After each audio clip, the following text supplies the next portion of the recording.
Bienvenidos de regreso a Mente en Contexto. Y pues seguimos con la dinámica de estar preguntando, que me pregunten más bien. El día de hoy pues tengo un par de amigos muy queridos, invitados. El nombre de uno es Gerardo y el otro es Adriana, los dos son pareja. Y pues el día de hoy venimos a hablar de temas bastante... Vamos a ver cómo se desarrolla. El tema que traigo el día de hoy es problema psicológico. Y me gustaría, antes de entrar en materia, preguntarles qué entienden por problema psicológico. Bueno, pues yo lo entiendo como problemas desde la niñez que arrastramos y que vamos transformando conforme nos van pasando situaciones en la vida. Un problema psicológico yo lo entiendo como algo, alguna situación mental que nos puede como distorsionar algo la realidad o no sé, como algo que nos puede ocasionar problemas sobre los demás, con los demás. Muy bien. Me agradan las dos. Las dos tienen una, tú hablas sobre el tema de la niñez, que la niñez tiene mucho que ver por el tema de aprendizajes. En aprendizajes, ¿a qué me refiero? Nosotros, desde que nacemos, innatamente venimos con la capacidad de poder aprender de nuestro ambiente. Y al aprender de nuestro ambiente, nos vamos dando cuenta de ciertas cosas contextuales de nuestro alrededor que nos permiten una supervivencia. ¿A qué me refiero con una supervivencia? Tú cuando naces, el primer lazo que tú tienes es con tus cuidadores. Uso esa palabra porque pues a veces... Exactamente. O tenemos situaciones donde el principal cuidador ni siquiera es parte de la familia, ¿vale? Puede ser, por ejemplo, en un orfanato o en algún internado, y donde inherentemente el niño va aprendiendo ciertas habilidades de las personas que lo cuidan para poder resolver problemas que vienen y que se van consolidando y que no son de todo explícitas. ¿A qué me refiero con explícitas? Pues cuando, por ejemplo, vamos a la escuela y que nos enseñan, por ejemplo, matemáticas 1, matemáticas 2, no es como tan sencillo la situación de que te plantean un temario y en base al temario te van enseñando paso a paso. Aquí es un poquito más complicado, donde tú de cierta manera observas una conducta que está haciendo un adulto, un hermano o un compañero que le funciona para algo en específico y que vuelves a replicar. Y si obtienes lo que pensaste que buscabas, lo sigues replicando. Entonces ahí se habla de que hay una consolidación de aprendizaje donde constantemente vas repitiendo en tu vida. Por ejemplo, la resolución de problemas o ahorita se me viene mucho a la mente el alcoholismo, por ejemplo. El alcoholismo también depende mucho de la situación en la que te hayas encontrado, de qué manera lo vas a replicar o no. Porque siempre hay como dos patroncitos muy evidentes, ¿no? Quien viene de padres alcohólicos puede no tomar la conducta del alcoholismo o puede sí tomar la conducta del alcoholismo, que aquí va a depender mucho del proceso que haya llevado el pequeño, que ahí de entrada ya estamos hablando de una situación parecida que una sí desencadenó en un problema y la otra de cierta manera no. Fue una resiliencia de decir, ¿sabes qué? Esa conducta que observaba mi padre ya no la quiero repetir y se alejan, que aquí voy con lo que tú me dijiste. Una distorsión mental. De entrada hay, bueno, desde la parte teórica, o por lo menos la que yo comparto, lo mental no se enfoca o no se le da una entidad propia o no tiene una definición establecida, sino que hablamos de que somos seres conductuales, que tomamos estos aprendizajes para que de cierta manera nos ayuden en el día a día a resolver conflictos. Todo el tiempo estamos resolviendo conflicto. La parte de la distorsión sí nos puede ayudar por una situación, porque a veces, por ejemplo, regreso de nuevo al caso del alcoholismo, el niño ve a su papá tomar alcohol. Normalmente el tomar alcohol es una conducta evitativa. ¿Evitativa de qué? De una sensación desagradable. Cuando tenemos una sensación desagradable, el alcohol baja esa sensación de cierta manera, ¿cómo se dice cuando? Iba a decir otra palabra, la anestesia. Anestesia de cierta manera la sensación desagradable y entonces pareciera funcionar, porque ya no me siento mal. pero resulta que se vuelve un problema. Por ejemplo, no es lo mismo beber socialmente, salir, tomarte unas cervezas, que es la misma conducta de beber alcohol para, por ejemplo, en este caso, desinhibir, desestresar, estarte tranquilo, a tomar por querer olvidar una sensación desagradable o un evento en particular que me provocó a mí una sensación desagradable. Son dos conductas exactamente, o más bien, sí, topográficamente iguales. Los dos son ingestas de alcohol. Sin embargo, una funciona de manera social, de manera de desestresar y no genera un problema en la persona. La otra, por tener otro tipo de función, que aquí la función ¿cuál es? Pues bajar la sensación desagradable, ya se genera un problema, que es ahí donde me gustaría aterrizar como la situación de la definición de problema psicológico.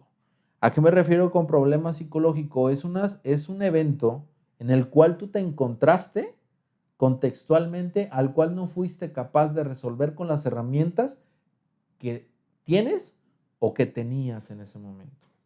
¿Va? En un momento donde probablemente te sentiste vulnerable.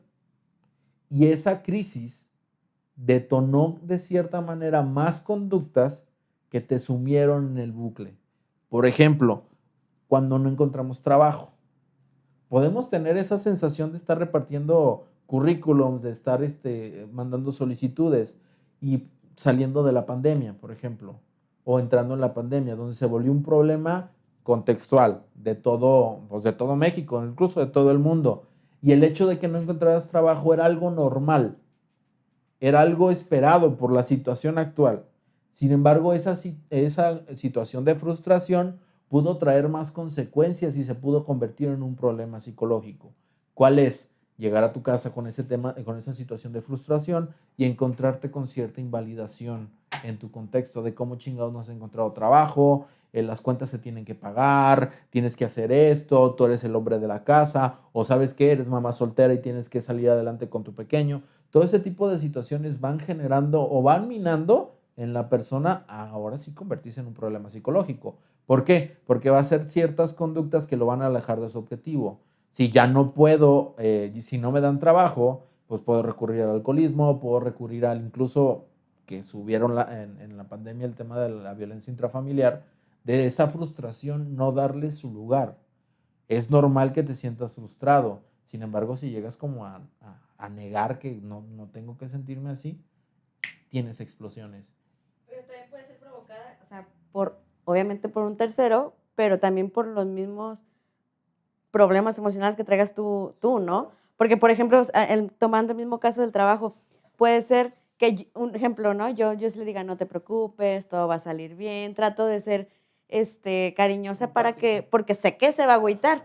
Entonces, pero si él dice, no, es que como yo, y se supone que yo soy el hombre, no sé, en su caso ya han dicho, ¿no? ¿Cierto? Y pues ahí explota a lo mejor otro lado. Te tocas un punto muy importante. El tema, por ejemplo, ahorita que me decías de que él no pudiera tomar de esa manera como tú se lo expresas, también hablamos de que nosotros somos seres gobernados por reglas. ¿A qué me refiero que seres gobernados por reglas? Nosotros, mediante nuestro aprendizaje, desde chiquitos que ya consolidamos, llegamos a un punto donde tenemos que hacerlo sin ver en realidad las consecuencias que pasan.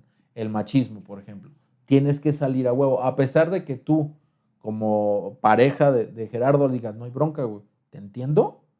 Para él, de todas maneras, en su regla interna, él está fallando con esa regla. No digo que sea cierto, pero es un ejemplo. Y al estar fallando con esa regla, puedes entrar en un contacto, en una situación de frustración, de enojo, de tristeza, dependiendo mucho en el contexto que te encuentres y los aprendizajes que hayas tenido. Y puedes reaccionar a eso. Porque el contexto machista nos enseñó que no tenemos que llorar. Un contexto machista nos enseñó que tenemos que ser fuertes a pesar de. Y ahí es cuando ya una regla, que las reglas verbales, así se le llama, no son malas per se.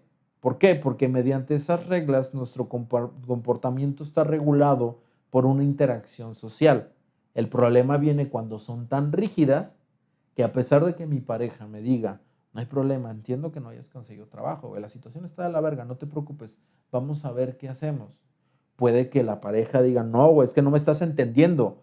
Tengo que trabajar. No sirvo si no lo hago. Y entra como en este proceso de frustración que puede llegar a... Uno puede romper las bases del matrimonio. ¿Por qué? Porque de cierta manera la otra persona se quiere acercar para aliviar y apoyar y la están rechazando. No solamente decirle, no es lo mismo decirle, no, mi amor, te entiendo, quieres ayudar, pero es un proceso que tengo que vivir solo. Al decirle, hazte para allá, tú no me entiendes. Es una cosa muy diferente como la comunicación que se encuentra bajo estrés, que también es otro tema. Porque el estar bajo estrés inherentemente va a hacer que recurras a conductas que en algún momento te sirvió. El tema ahí, ¿qué te acordaste? Ah, sí. El tema ahí es que te sirvieron en algún momento. No quiere decir que esa conducta sea disruptiva, sea disfuncional. Es que está cumpliendo una función. Y si te ayuda a liberarte de esa situación de estrés, no estamos frente a un problema. El problema viene cuando ya te está generando a ti en tu vida obstáculos para llegar a los valores, a lo que tú consideras valioso, a tener la vida plena que quieres. ¿Por qué? Esto también es muy importante que se los comente. Alguno de los errores que hemos tomado de la parte de la psicología es patologizar toda situación que lleve parte psicológica o emocional. Y la realidad es que a veces no. Por ejemplo, a veces es que estar triste puede ser un proceso de depresión, ¿cierto? Pero resulta que acaba de fallecer un familiar. Ahí no es un problema. Estar triste es parte del proceso. Sí. En tu trabajo te tratan de la chingada y estás enojado. Ajá, no, adelante, no, por favor. Es que ahorita que estabas diciendo eso de cómo sacar tu frustración o tu estrés de forma te funciona a ti, pero también es parte que la otra contraparte sepa cómo manejarlo. Que uno da por hecho de que no, pues yo me estoy desahogando. Por ejemplo, yo llego al trabajo a veces súper estresada y pues sí, la verdad, con el que me desquites con él, la neta. Sí. La neta. No, hay que entender que la dinámica de pareja va a ser individual, que también es un punto importante. Los problemas que se puedan generar en su pareja no van a ser iguales que los problemas que se puedan generar en mi pareja. ¿A qué voy con esto? Algunas conductas que desde fuera pueda existir el juicio de, güey, ¿cómo haces eso? Para ustedes puede ser funcional. Para ustedes puede ser, de cierta manera, un acuerdo tácito en el que se llegaron a poner. Les voy a platicar un ejemplo. Diana y yo dormimos hasta las orillas de la cama, ella con una cobija y yo con otra cobija.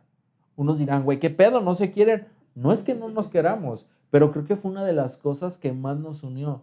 El hecho de que respetáramos nuestro espacio y que en ese momento en específico de descanso nos mandáramos a la chingada. ¿Y sabes qué? Ahorita que tocas, yo lo sabía. Yo lo sabía. Ahí le borras eso.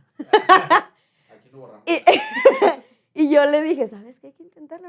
Nuestra camita es más pequeña, pero hay que intentarlo. Ay, pero no. Sí. Pero para él dijo, no, yo sí quiero dormir para él. Yo sí soy bien encimoso. Y aquí hay que ver hasta dónde los aprendizajes de cada uno de ustedes les permitió tener la dinámica familiar que tienen ahora. Y qué tanto las reglas que tuvieron al principio que ustedes decidieron juntarse, ahorita siguen funcionando. Porque también eso es importante. Nosotros cambiamos constantemente. Cambiamos en base a reglas contextuales. También es válido decir, güey, mi esposa ya me tiene hasta la madre porque llevamos 4 años juntos. Necesito un break. Eso no quiere decir que la quiero o lo quiero menos. Quiere decir que necesitamos un espacio porque no podemos perder la individualidad que tiene el sujeto dentro del matrimonio. Que esto es independiente, porque vuelvo otra vez a las reglas. Muchas veces las reglas tienden a generarse como juicios, porque entonces una pareja perfecta duerme pegadita, todo el tiempo va juntos, sabes que no puedes decir que tu esposa no te cae bien, no puedes decir que tu esposo no te cae bien en ciertos momentos en específico. No puedes estar molesta, tienes que ser la esposa perfecta, tienes que ser el proveedor perfecto. Cuando nos apegamos tanto a esas reglas, ahí sí se puede generar un problema psicológico, dependiendo mucho del contexto o la dinámica en que se encuentran. Porque también, por ejemplo, el ejemplo que quería retomar del trabajo, del enojo. Si mi jefe es un pendejo, es normal que yo me enoje con cada decisión que tome. ¿Y qué es lo que pasa en el contexto mexicano? No te tienes que enojar, porque te tienes que poner la camiseta. No, a ver, espérame, güey. Estás haciendo una pendejada que me estás poniendo a retrabajar. ¿Por qué no tendría que estar enojado? Ojo ahí, la sensación. Ya que tú decías agarrar los chingadazos es otro tema. Eso sí está sujeto a cuestionamiento y a modificación. Pero lo que sientes, no. Si en algún momento sientes asco por alguna situación, que por ejemplo yo tengo en su momento ya un trabajo le tuve asco y no alcanzaba a detectar cuál era el problema. Yo decía, güey, no tiene lógica que yo le tenga asco llegar a un trabajo. Pues la realidad es que sí, güey, el ambiente era tan tóxico, tan nocivo para mí, que era normal que sintiera asco, que era normal que llegara a una cuadra del trabajo y que me dieran ganas como... El problema no era mi sentir, el problema no era mi asco, el problema era que el trabajo era nocivo para mí. Ahí es donde radica el tema de un problema psicológico, cuando ya a ti te está estorbando para la vida plena que deseas. Este tema lo escogí muy específicamente para ti, Gerardo. ¿Por qué? Tu accidente. ¿Por qué no se convirtió en un problema?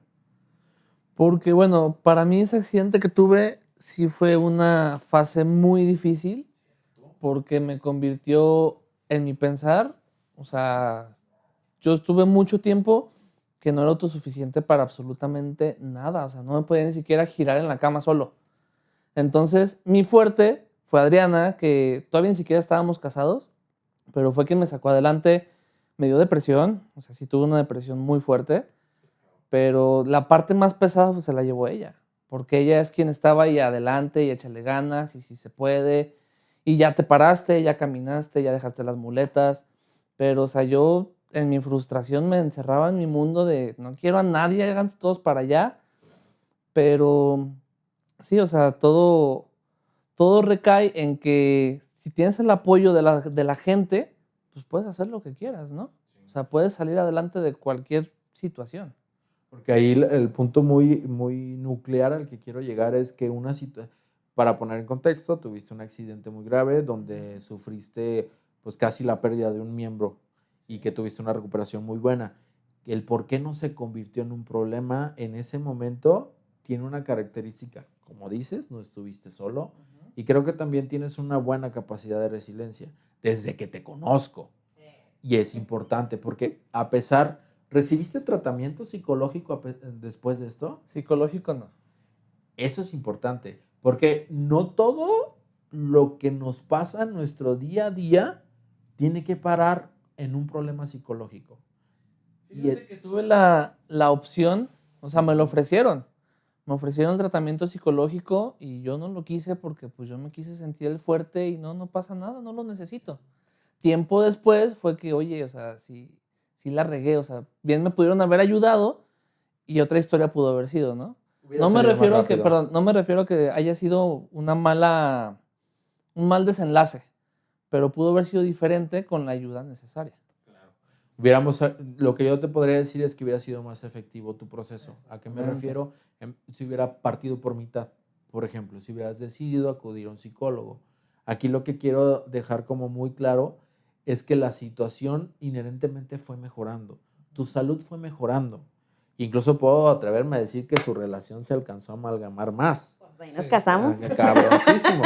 Entonces, algo que en alguna otra situación, en otro contexto diferente, pudo generar un problema grave, ustedes lo sacaron adelante y que tiene que ver con que tal vez te permitiste en cierto momento decir, pues ya está hasta la verga, güey, necesito mi tiempo y sobre todo que te lo dieron y que no solamente te lo dieron, te permitieron, más bien te acompañaron en esos momentos tan delicados, tan vulnerables. Y cuando nos damos la oportunidad de sentirnos vulnerables con una persona y esta persona no nos daña, creo que ya es cuando hacemos una pinche conexión bien cabrona. Y ahí es cuando podemos decir que un problema psicológico se desvanece. Porque no es lo mismo vivir una situación desagradable solo haciéndome el fuerte, a vivir una situación desagradable con la compañía que necesitas. Y que la parte contextual de tu ambiente va a determinar mucho si resulta en un problema psicológico que necesita una atención especializada o solamente necesita una guía hacia dónde ir para que este episodio no se sienta tan duro. Porque me gusta mucho esta cita, el dolor es inevitable. O sea, que te haya pasado lo que te pasó era inevitable, que hayas sentido lo que sentiste por esa situación era inevitable, pero el sufrimiento sí es una cosa que podemos cambiar. Porque tú en esa situación muy específica te pudiste haber enfocado más en lo que estaba pasando, enfocando en todo lo que no podías hacer en su momento y de cierta manera el dolor que ya existía, maximizarlo con un tema de sufrimiento. Sin embargo, con el acompañamiento necesario, pudiste salir adelante. Y no bueno, yo también a veces pienso que el hecho de haber pasado, tener una situación fuerte o un dolor, una pérdida fuerte, a veces sí te hace un poco, o sea, hay de dos, o también como dices tú, o te da para abajo y te hundes, o te da como la pauta de decir, no, pues esto no es nada, la neta, no sé, y sigues, no sé, esas... Aquí me voy a lo que me dijiste al principio, los aprendizajes. Depende mucho de lo que aprendimos y no necesariamente de nuestros cuidadores. Como amigos también aprendemos muchas conductas y al hecho de aprender estas conductas las usamos cuando más las necesitamos. A veces cuando perdemos un familiar podemos tener esa sensación de tristeza normal, pero a la hora de acompañarla y compartirla con amigos es diferente a decir, ¿sabes qué? Tengo esta situación de pérdida y decido aislarme de mi círculo para hacerme el fuerte, porque no quiero contactar con esa tristeza. Entonces niego eso que ya está ahí. Y la tristeza, al no completar su función, no se va a retirar. Porque necesita... ¿Han visto la de Intensamente? Sí. Ahí está bien clarito la analogía. ¿A qué me refiero con que está clarito la analogía? Hasta el último, Alegría se da cuenta que para entrar a un proceso de alegría, primero tiene que vivir un proceso de tristeza. Que este proceso de tristeza, la función que te da es que tus seres queridos se acerquen. Y una de las situaciones que nosotros como seres humanos usamos, una emoción que usamos para defendernos es el enojo. Pero al tener ese enojo, perdemos de vista que su función comunicativa es que la gente se aleje. Cuando en realidad la tristeza quiere que se acerquen, yo expreso enojo, ahí ya se convierte en un problema, porque estoy usando de cierta manera las emociones. Al contrario, yo necesito que si perdí un familiar, se acerquen y me hagan sentir acompañado, que me acompañen en el duelo. No que me hagan sentir bien, ojo ahí, porque una cosa es que te acompañen, aquí estoy, lo que necesites, y otra cosa es de, no te sientas mal. Pues cómo no, güey, se acaba de ir mi papá, se acaba de ir mi abuelo, se acaba de ir mi hermana, güey. Tengo que sentirme así. Y es importante detectar cuándo es un problema. En caso de un duelo, vas a estar triste. Sí, es cierto. Una pérdida de trabajo, vas a estar triste. Te gritaron el trabajo, probablemente tengas enojo, frustración o incluso tristeza. Está bien. Te chocaron, verga, güey, frustración. ¿Sabes qué? Se me cayeron los pinches pantalones en medio de un salón. La vergüenza está bien. El problema se convierte en problema cuando no nos damos cuenta que esa emoción nos quiere decir algo y decidimos no solamente no verla, sino negarla. Entonces ya podemos hablar de un problema psicológico. Cuando ya las conductas para evitar contactar con esta emoción nos separan de lo que consideramos valioso. Sí. ¿Qué se llevan de ¿Qué? esta sesión? ¿Y yo qué? Yo pensé que nos íbamos a llevar problemas, pero no. No te creas. No, yo creo que en mi persona reconocer más la fuerza mental que tiene Gerardo, porque la verdad tampoco soy fácil de lidiar, yo lo sé. Y que aguante vara, pues, que me aguante vara. El amor, al final del día el amor. Sí, eso. Pues, a veces se nos olvida.